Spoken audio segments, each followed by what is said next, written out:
Stainless steel is so universal that it's become almost invisible, as most of us completely take it for granted. Surgical implements, SpaceX rockets, beer brewing vats, the St. Louis Arch, everyday hardware, guitar strings, mattress springs.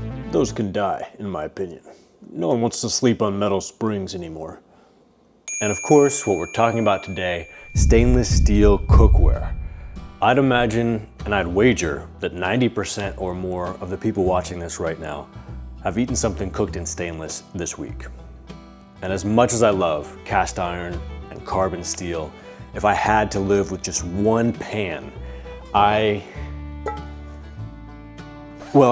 probably still choose cast iron and I'd make it work. But if someone else were asking me, hey Noah, I want to live a one-pan lifestyle, what should I get?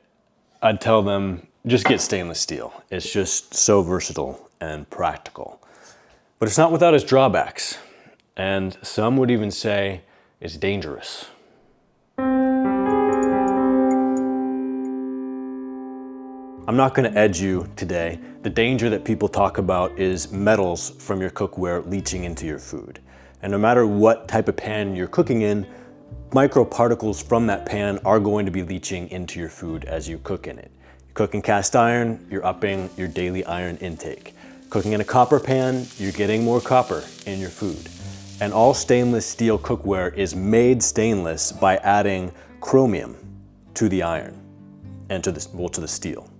Steel is iron plus carbon. Then you add chromium, make it stainless. And most stainless steel is also made with nickel that's added for improved toughness and ductility. Studies have shown that more leaching occurs when a pan is new, when you're cooking acidic foods like tomato sauce, and when you're cooking for longer durations. Iron and chromium are essential nutrients. So in the vast majority of cases, our cookware leaching these metals into our food and thus into our bodies, it's not harmful. In fact, it's even often beneficial. Nickel is not an essential nutrient, but it is naturally present in our bodies and in plants and in animals, and thus it's already in the food that we're eating. And in the quantities that it's released from our cookware into our food, it's harmless. And it's leagues better than the PTFE coated non-stick pans that a lot of people use. That causes real harm to our bodies. Comment below if you want me to make a video all about non-stick Teflon PTFE cookware. Don't you read the comments, Raylene? You're not supposed to be up here.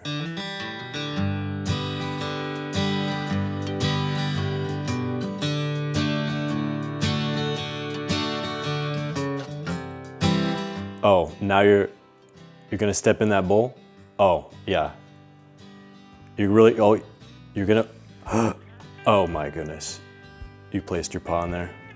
People are gonna be peed off at you, Raylene. If I ever invite you to my house, I'm preparing everything in that bowl. Yeah. Okay, go. Go, go, go. Not over there. Really? Just right through the middle? Okay, baby. The exception to nickel being harmless is if you do have a nickel allergy. Unfortunately, this is one of the most common metallic allergies, so it's not insignificant. It can cause GI issues, headaches, skin rashes, and fatigue. And 10 to 20% of women have a nickel allergy. 1 to 3% of men, but 10 to 20% of women is a huge amount, especially given how much we use stainless steel cookware that contains nickel. So if you suspect that you do have a nickel allergy or you know you have a nickel allergy, probably avoid eating from most stainless steel cookware. However, there is stainless steel cookware available that contains no nickel at all, and it should be safe for you to use. So you can still use stainless if you want.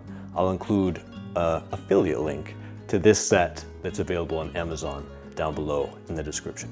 Now, if you spent much time cooking with this material, I would forgive you for raising your eyebrows at the stainless part of the stainless steel label. It's notorious for sticking especially if you're new and don't know the best practices for cooking with stainless steel. A lot of the food you cook in here will probably end up sticking to the metal and it'll be very hard to clean. It also tends to collect this burnt on plasticized oil that you can see in the rim of this pan, and that can happen in the base of the pan as well, the cooking surface. You don't actually have to remove it and it's fine to keep cooking on the pan like this, but if you do want to get your pan shiny again, then the best thing to use is Barkeeper's Friend. Dust your pan with this powder, get it a little wet, swirl it around, let it sit for a minute, and then start to scrub it with a sponge or pad, and that plasticized oil should come off fairly easily.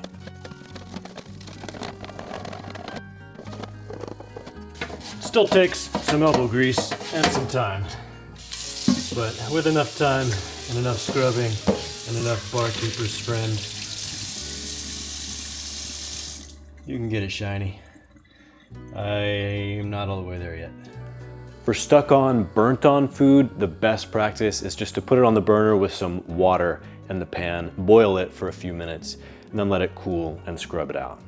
Where this material earns its stainless label is its near immunity to rust and corrosion. You can soak these things for hours, you can stick them in the dishwasher, you can use them rough, put them away wet, and it'll be fine. They won't rust, they won't corrode like your cast iron or your carbon steel. The best thing about stainless steel is that you can cook pretty much anything in it.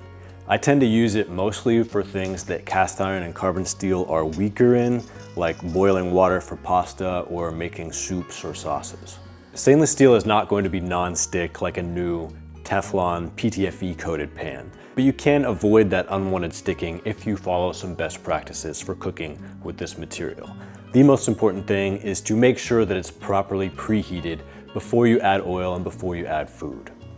You want to get it hot enough that any water dripped into the pan will experience the Leidenfrost effect, which is when the cooking surface is so hot that water molecules touching the surface under a bead of water vaporize immediately, causing the rest of that bead to dance around the surface of the pan.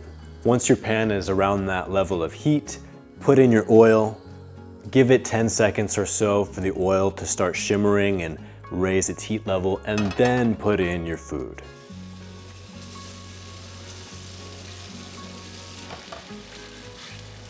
Some people also intentionally season their stainless steel, kind of like you would season carbon steel or cast iron, but the process is different and it's not really visible.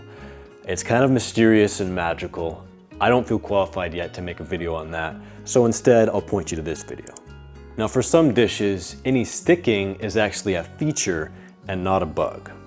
A lot of chefs like to create fond in their stainless steel pan. That's where you're searing a protein like a steak or some fish maybe. I don't know anything about cooking meat, I don't eat meat, but these people sear the meat in there and some of that protein sticks to the stainless steel.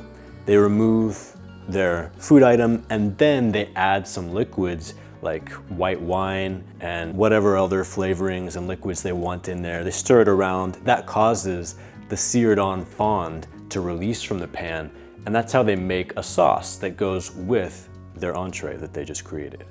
I've never actually tried this or done it because I don't cook meat, but maybe it's possible with tofu. I'd kind of like to try that someday, maybe now.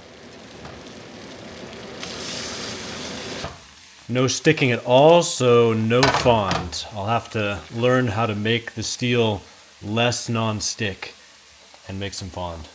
Another video. One thing about this cookware is that stainless steel itself is actually not a great conductor of heat. It heats up slowly and unevenly, which is why most often there's also a layer of another metal like aluminum or copper inside, sandwiched inside this disc at the bottom of a lot of pans. And in more expensive pans, that layer can extend up the walls of the pan as well. And this interior metal can allow a better conduction of heat and a more even cook.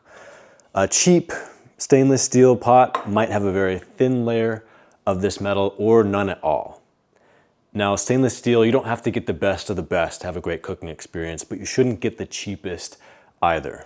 If you choose a good brand, it can last you for decades or even beyond your own lifespan and cook great every time for many decades to come. But if you get a cheap one, they can be more prone to warping as well as not cooking very well when you're using them. I'll post some links to some recommended brands down below. Stainless steel has been with us for just over a century now. In 1913, metallurgist Harry Brearley in England first invented the stuff when he was trying to make a rust and corrosion-resistant metal for gun barrels for the war effort. He added some chromium to steel, and alas, he succeeded. It didn't end up being suitable for gun barrels at the time, but we did use it to make about 20 billion other things, and even, eventually, some gun barrels. So, mission accomplished, Harry. We salute you. Why don't you, dear viewer, learn about cast iron next? That's all I got for the end of this video. You want to say something? You have something to say? The people are listening. Oh, you're saying that you clean your paws?